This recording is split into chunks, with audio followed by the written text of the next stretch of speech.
तर आज मी कमळाची रांगोळी दारामध्ये काढलेली, कारण का शुक्रवार होता आणि शुक्रवारी मी जास्त करून कमळाचीच रांगोळी काढते। छान असा शुक्रवारच्या दिवशीची माझी सुंदर रांगोळी। तर रांगोळी दारातच नाही तर देवघरापुढे पण, म्हणजे देवघराच्या खाली सुद्धा मी अशी रांगोळी काढते। 33 गोपदमची रांगोळी आहे, चातुर्मासामध्ये काढते।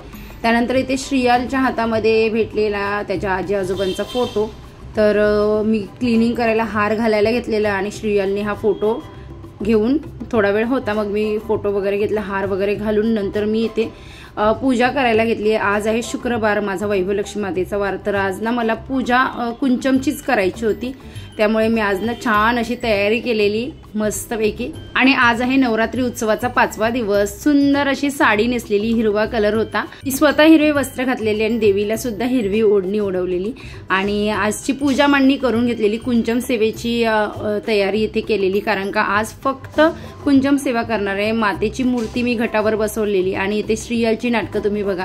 श्रीयाल होता त्याची मस्ती करत, तर हा बघा तो काय ना काय उद्योग करत असतो आणि त्याला घेऊन मला सगळं करायचं असतं। तर आवड आहे आणि मला देवाची पूजा करायला, देवाचं काहीही सणवार असेल तो करायला फार आवडतं। हे बऱ्याच ब्लॉगमध्ये तुमच्याबरोबर शेअर केले आणि आवड असेल तर आपण सवड आपोआप काढतो।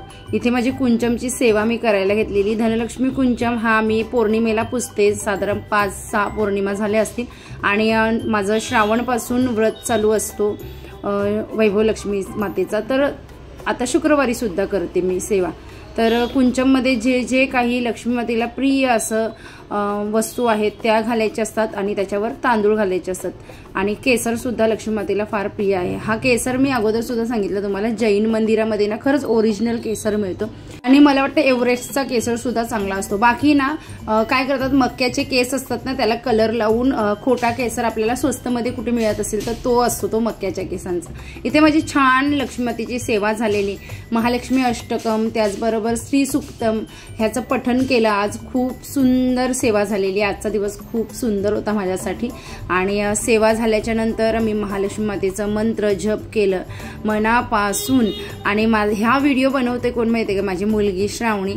इथे कुंचमची सेवा झाल्यावर मी महालक्ष्मी मातेचं, वैभवलक्ष्मी मातेच्या पोथीचं पठण केलं।